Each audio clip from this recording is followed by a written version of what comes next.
सदगुरु कबीर विचार मंच है और सदगुरु कबीर साहब के विचार जो है अभी हमारे नेपाल के साहब से सुन रहे थे। भगवानवाद की चर्चा हुआ। आज हम लोग यहाँ आए हैं अपने घर काम को त्याग करके, सारे काज को शिथिल करके। आज समापन सत्र में इतना भीड़ 3 दिन में नहीं हुआ जो आज भीड़ है, और भीड़ में कुछ आज पाने के लिए आए हैं और कुछ खोने के लिए आए हैं। एक कबीर विचार मंच के सामने में आज आप लोग कुछ समर्पण सदगुरु जनों को भेंट करने के लिए आए हैं और कुछ खाली करके लेने के लिए आए हैं। और हमारे गुरुदेव जो है आपको देने के लिए आए हैं। ये बनिया है, ये हाट लगाए हुए हैं। इस हाट को सजाने के लिए यहाँ के नौजवान जो युवा पीढ़ी के लोग हैं जो सेवा में लगे हुए हैं, और ऐसे सेवा को अगर आप सदुपयोग नहीं कर पाते हैं, सही समय से आप इसका लाभ नहीं ले पाते हैं, तो कहावत है कि ये बरी गौने फिरो न अइहा, फिर आपको ये भर साल तक आपको जो है कितना खोजिएगा कि इतना इतना दूर से बाबा आ जाए, बाबा को आप नहीं बुला पाइएगा, खोजने पर भी नहीं बुला पाइएगा, क्योंकि बाबा इतना अमूल्य शब्द है कि दीपक लेकर के आपको खोजने पर भी नहीं मिलेगा। लेकिन आज सौभाग्य है हमारे इस नौजवान साथियों का, हमारे बाबा का, जो अथक प्रयास से आपके सामने में संत गुरुजन को लाए हैं। और समापन सत्र में जाते जाते हमारे गुरुदेव जी आज आपके लिए पुटरी खोल करके जा रहे हैं। गुरुजी आज यहाँ से कुछ लेकर के नहीं जाएंगे साधु संत, सारे वस्तु आपको दे देंगे। वह वस्तु क्या है जिसके लिए हम लोग तरसते हैं, हम लोग यहाँ तक आए हैं, सत्संग सुनने के लिए आए हैं। वह वस्तु कैवाड़ इस मन से चर्चा हुआ, और वह व्यापार जो है हमारे संत गुरु हैं और कबीर देव का ये जो है चलता फिरता जो हॉस्पिटल है, चलता फिरता जो कॉलेज है, सदगुरु कबीर साहब का मौलिक संदेश को आप समझने का प्रयास कीजिए। भारत भूमि में उत्तर प्रदेश में 2 ऐसे महान संत का अवतरित हुआ जो 17वीं शताब्दी में निर्गुणवादी विचारधारा का जब आंदोलन शुरुआत हुआ तो उसमें अहम भूमिका सदगुरु कबीर साहब का और संत रविदास जी का हुआ। इतिहास साक्ष्य है कि जो संत गुरु कबीर साहब और रविदास एक ऐसे संत हुआ जो भाग और भगवान भरोसे कभी बैठने का काम नहीं किया। दोनों संत ने जीवन जीने की कला, अपने जीवन में कैसे जीवन जिए और संसार को कैसे समावेश करे, संसार को समाज में कैसे सदुपदेश सद्ज्ञान और उसको कैसे चेतना जागृत करे, तो ये दोनों संतों से आपको समझना होगा कि वह जीवन में भाग और भगवान बाद को नकारने का काम किया। लेकिन हम लोग जितने भी लोग आए हैं हाथ पर हाथ दे करके बैठे कि क्या करे बाबा, भाग में नहीं लिखा है और भगवान का कृपा नहीं होता है। कबीर साहब ने ये दोनों को खारिज कर दिया कि जिस भगवान भरोसे तुम ये बैठे हो हाथ पर हाथ लेकर के, और जिस पंडित पुरोहित के पीछे तुम जाते हो कि भाग तुम्हारा ठीक नहीं है, ये भाग और भगवान को जो है दोनों खाता को रद्द करने के लिए हमारे ये वैद्य लोग बैठे हुए हैं। ये जो इंजीनियर है, ये जो डॉक्टर है, ये जो रिसर्चर बैठे हैं, ऋषि मुनि, ये दोनों खाता को रद्द करने के लिए बैठे हैं। इसीलिए आप लोग आज समापन के सत्र में जो आपके अंदर में भाग और भगवान भरोसे आप जीवन को कहीं कुंठित करके बैठे हैं, कहीं लटका करके, कहीं भटका करके रखे हैं, आज सीधे डगर रे और न तो लूट ले तो दिन दोपहर रे। अगर कबीर दर्शन को नहीं समझ पाइएगा, संतों की परंपरा को अगर आप नहीं समझ पाइएगा, तो मैंने कल कह दिया कि ये देश संत परंपरा और ऋषियों का देश है। हमारे देश के साथ, हमारे समाज के साथ, हमारे राष्ट्र के साथ क्या छलने का काम हुआ, आप सोच भी नहीं सकते हैं कि इस देश के साथ क्या हुआ। राम, कबीर, कृष्ण, विवेका, ईसा, मूसा, गांधी जैसे महापुरुषों के साथ आप सुनते हैं ना महापुरुषों के साथ क्या हुआ, सुकरात को जहर देने का काम किया। छोड़िए कबीर साहब की बात जानते होंगे कि 52 कसनी उसको सहना पड़ा। क्यों सहना पड़ा? सत वस्तु जो लखाते थे जीव को, इसीलिए कुछ ऐसे लोग थे जो सदगुरु कबीर साहब को जो है उसके विचारधारा को जो है अलग थलग करने का काम किया, कबीर को कुचलने का काम किया। लेकिन अब वह समय नहीं है। अब जो है हमारे यहाँ की जो व्यवस्था है, सब घर में जो है शिक्षा का जो विकास हुआ है, शिक्षा का स्तर जो निम्न था, आज हर जो है घर में शिक्षा, भाई बहन जो है, नौजवान साथी, छोटे छोटे बच्चे जो है शिक्षा की दशा में अग्रसर हो गया और शिक्षित होकर के वह जानना चाहता है कि सदगुरु कबीर साहब जो है जो भाग और भगवानवाद को नकार करके रख दिया है, तो सदगुरु कबीर कैसे जीवन जिया। कबीर का व्यवस्था था जीवन में पुरुषार्थवाद, जिन्होंने हमारे कल साहब कह दिया था कि करू भैया बल आपने छार बिराने आस, और जिनके आंगन नदी बहे सो कसमरे प्यास। जब वेद में ये चर्चा है कि मनुष्य से बढ़कर के कोई शक्ति नहीं है इस धरती तल पर, लेकिन हम लोग सत्संग सुनते हैं दिन रात, हम लोग प्रवचन सुनते हैं दिन रात सत्संग प्रवचन सुनते हैं, लेकिन फिर पलट करके कहां जाते हैं? जहां हमको नहीं जाना चाहिए। सदगुरु कबीर साहब ने पुरुषार्थवाद की बात किया, मानव के अंदर में चेतना जगाने का काज किया, मानव को जीवन सजाने और संवारने का काज किया है। इसीलिए सजनों, हम लोग जो आज बैठे हैं जिसके भरोसे, वह आपको काम नहीं कर पाएगा। किसके भरोसे बैठे हैं? ये माता लोग तो बहुत देर से बैठे हुए हैं। किसके भरोसे बैठे हैं? आप अपने संस्कृति को देखें, आज देश जो टिका हुआ है, आज हिंदुस्तान जो है ये शक्ति पे टिका हुआ है। ये मात्र शक्ति जो है, भारत भूमि जो है मात्र शक्ति है, लेकिन मात्र शक्ति अपने शक्ति को विहीन क्यों होने दे रहा है? कारण है इसके पीछे कुछ विदेशी षड्यंत्र है हमारे देश में। कुछ विदेशी ऐसे हावी षड्यंत्र चल रहा है कि धर्म के नाम पे, धर्म के आड़ में खास करके कबीर विचारधारा को कन्वर्ट करने का काम करता है। कि कबीर विचारधारा एक ऐसे विचारधारा है जो सदियों से अनादि और अनंत काल से मनुष्य का जो मूल तत्व था, मनुष्य के अंदर में जो चेतना और मनुष्य के अंदर में जो ऊर्जा था, उस ऊर्जा को कहां रूपांतरित करने का काम किया? तो मंदिर में, मस्जिद में, गिरजाघर में, गुरुद्वारे में, झाड़े में, पहाड़े में। एक कवि ने कहा, अरे कोई कुछ कहा, कोई कछ कहा, कोई न कहा बात ठिकाने का, कह ये संत गुरु कबीर बिना कोई न कहा बात ठिकाने का। ये गुरु लोग जो है आपको सच्चाई राह पे ले जाएगा और सच्चाई बात बताएगा, लेकिन इस सच्चाई को ढकने के लिए विदेशी षड्यंत्र ऐसे चाल चला कि हमारे भारतीय संस्कृति को हनन करने का काम किया, मान मर्दन करने का काम किया।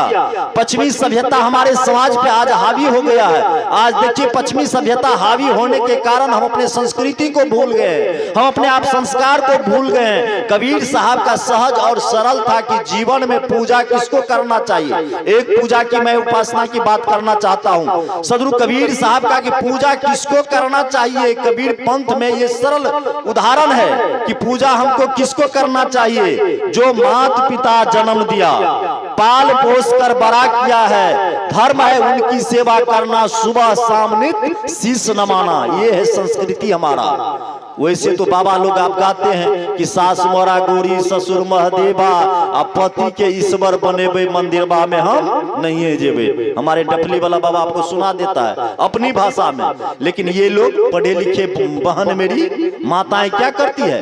बाबा तो सुना दी कि सास मोरा गौरी ससुर महदेवा, पति के ईश्वर बनाना है। बाबा का प्रवचन तो ठीक लगा, लेकिन यहां से जाकर के क्या करते हैं? तुरंत पन्ना को घर पर पलट देते हैं, घर पर जाते पलट देते हैं। जब बिहार सरकार, केंद्र सरकार शिक्षा का विकास किया है, पढ़ लिख करके आप शब्द का भेद नहीं समझ पाते हो, शब्द का जो रूप है, रंग है, शब्द का जो सिस्टम है, उसको आप नहीं समझ पाते हैं। दिन रात ये लोग जागा जागा महादेव में भी गाते हैं गांव गांव में महादेव का पूजा होता है, गांव गांव में पीपर का पूजा होता है, नहीं तो गांव गांव में देवी दुर्गा, घर घर में देवी दुर्गा का पूजा होता है। और ज्यादातर उसमें ही महिला लोग गीत गाते हैं कि सास मोरा गौरी ससुर महादेवा, पति के ईश्वर बनेबे यो मंदिरबा में हम नहीं है जेबे। लगता है कि राम राज का स्थापना हो जाएगा, लेकिन सुबह होते हुए इसका पन्ना पलट जाता है। सास मोरा बुढ़वा ससुर मोरा बूढ़ी, सास मोरा बुढ़िया ससुर मोरा बुढ़वा, आ पति के गेरवा बनेबे महात्मा जी हम मंदिरबा में जेबे करबे। आप पतिव्रता धर्म है, पति पानी के लिए तरस रहा है, हल चला करके आया है, मास्टर का ड्यूटी कर रहा है, 4 घंटा 12 घंटा पढ़ा करके आया है, पानी के लिए तरस रहा है। कहता है चिंटू के मम्मी थोड़ा 1 गिलास पानी लो, तुरंत जवाब देता है कि हम भोला बाबा को पूजा करने के लिए जाते हैं। अपने से थोड़ा इशारा देता है ट्यूबवेल की तरफ, नलका की तरफ। ये हमारा संस्कृति नहीं है, ये हमारा संस्कार नहीं है। ये गुरुजन आपको ऊपर की बात नहीं, सतह की बात सिखाता है। आज आप जाते जाते इस बात को सीख लीजिए कि हमारा सनातन क्या है। हमारे साहब जी कल चर्चा किया था कि 99% लोग आज सृष्टिकर्ता ब्रह्मा विष्णु महेश को मानने के लिए तैयार बैठा हुआ है। उनके ही कथा टीवी चैनल से महात्मा लोग प्रवचन करते हैं कि सृष्टि का उपतन पालन और संहार करने वाले ये ब्रह्मा विष्णु महेश है। देखिए कितने छलने का काम किया, कबीर को समझना होगा। कल साहब जी थोड़ा अंश चर्चा किया था कि ये सृष्टि का कर्ता धर्ता ब्रह्मा विष्णु महेश है। इतना ही नहीं, टीवी चैनल से लेकर के बड़े बड़े ऋषि और मुनि ने इसको जो है बड़ा प्रचार प्रसार करता है कि सृष्टि का कर्ता धर्ता वही है। कबीर दर्शन तरफ लौट करके देखिए, सृष्टि का कर्ता धर्ता हुआ नहीं है। कबीर साहब एक साखी में स्पष्ट कर दिया कि 5 तत्व का मोर है रजो ब्रिज का दे, कबीरन संग न आइया संग न जाए। ये कबीर साहब ने कहा कि ये प्रकृति जो है आदि और अनंत है, रजो ब्रिज का दे, माँ और पिता का संयोग से, देव और देवी के संयोग से ये जो है जल से थल बना, थल से पिंड बना, पिंड से आकार बना, आकार से माकार बना, माकार से शिशु अवस्था हुआ, किशोरावस्था हुआ, युवा अवस्था हुआ, तरुणी हुआ, बुढ़ापा हुआ, और फिर धरती में मिल गया। जहां से आया तहां प्रकृति में परिवर्तन हो गया ये शरीर। लेकिन आपको चकमा देता है कि कौन बनाया है? ऊपर वाले। कबीर ने कहा कि जो इतना सुंदर मुखरा बना के भेजल बा, अरे वह दिन रात खबरिया लेते बा, वही मालिक के तू ना चिन्हलू तो झूठे मुहमा दिखा के का कैलू। ये संसार में मुखरा दिखा करके क्या कीजिएगा? अगर मुखरा को सजाना है, अपने मुख को सजाना है, तो हमारे साहब जी ने कहा कि मुख तो आजकल लोग लिपस्टिक से सजा लेता है, लिपस्टिक से अपने आप को सजा लेता है, ऊपर की आवरण से सजा लेता है। लेकिन कबीर पंथ में ये सिस्टम नहीं है, सनातन धर्म में ये नहीं है कि आपके मुख से अच्छे विचार हो, आपके मुख से अमृतमय वाणी निकले, आपकी विचार में मातृ और देव तुल्य पिता जो है उनके प्रति श्रद्धा और प्रेम समर्पण हो, देश और राष्ट्र के प्रति समर्पित भाव हो, तब ये आपकी मुखरा का ये इज्जत है। अगर आपकी ऐसा सोच नहीं है तो ये मुखरा दिखा करके हिंदुस्तान में और खास करके इस देश में नहीं रहना है। इसीलिए छातापुर के भाई बहनों, ए छातापुर के मेरे भाई बहनों, सब कोई आओ सत्संग में, जीवन अपना सफल बनाओ। भाई तुम ही रामकृष्ण विवेका ईसा मूसा हो, माताएं तुम ही सती सावित्री अनसुईया हो,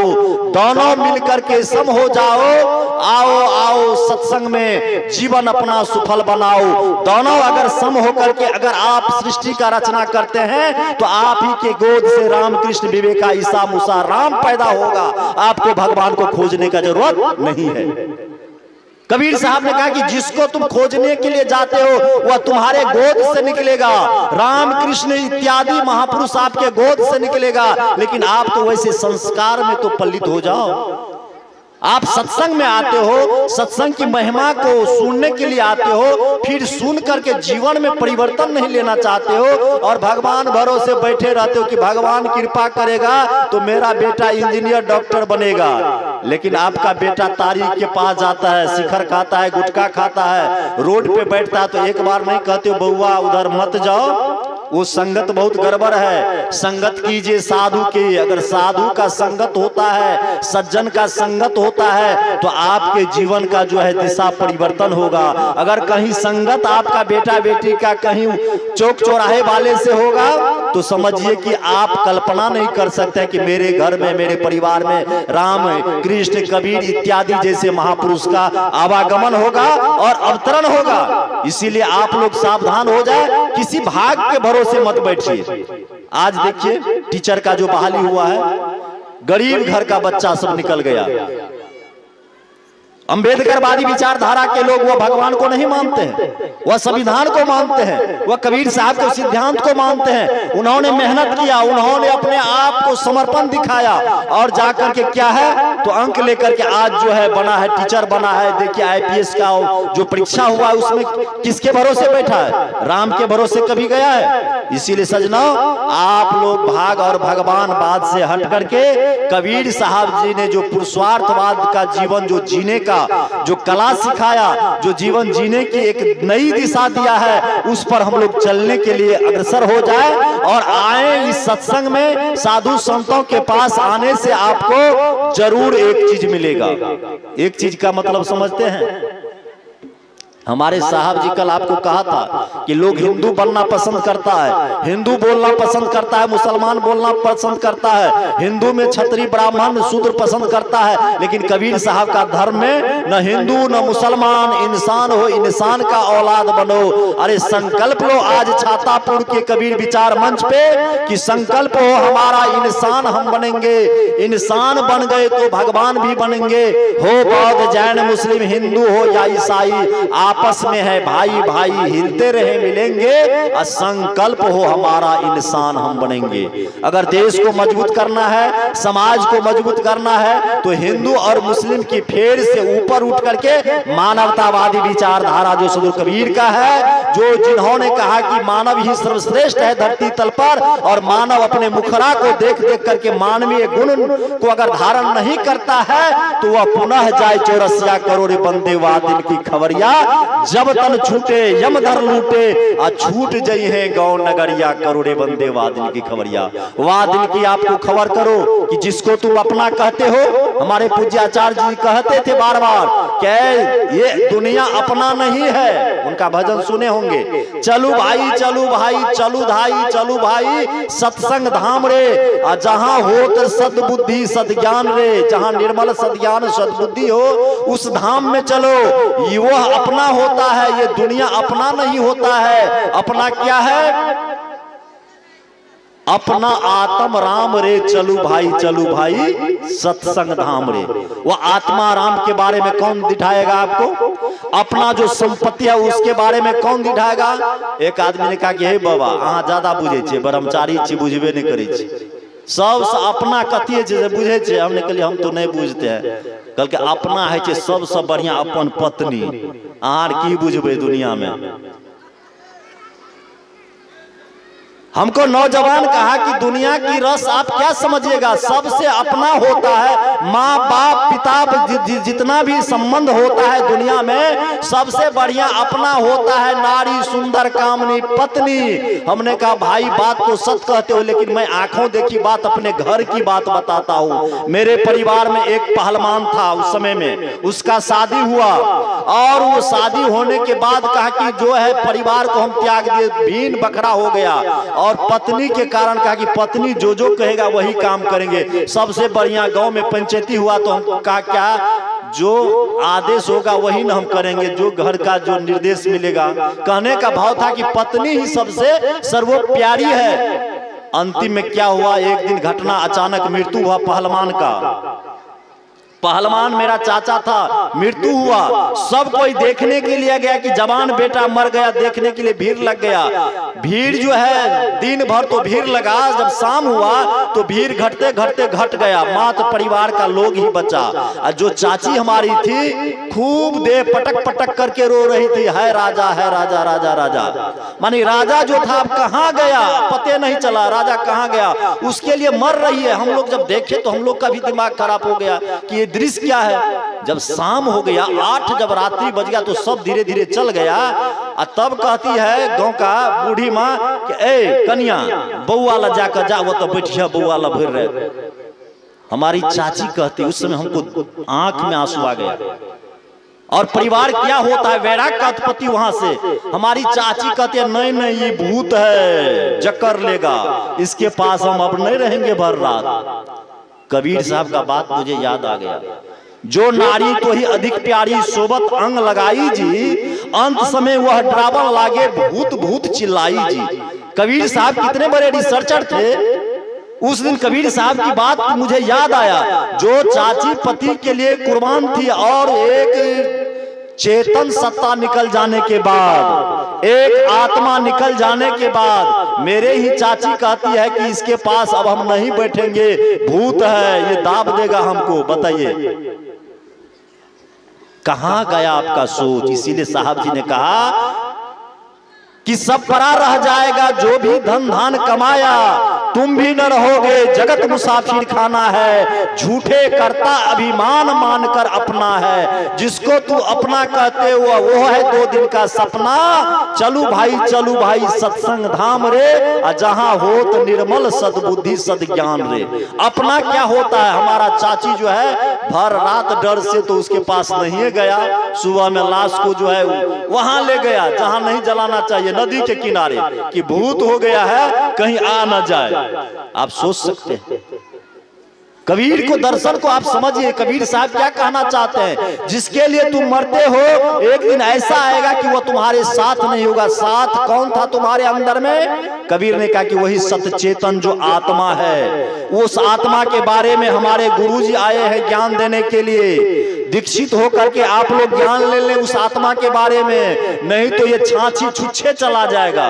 छाछी का मतलब जिस घट में ज्ञान नहीं होगा, गुरु का उपदेश नहीं होगा, दीक्षा मंत्र नहीं होगा, तो समझिए कि ये छाछी आपका छुच्छे चला गया।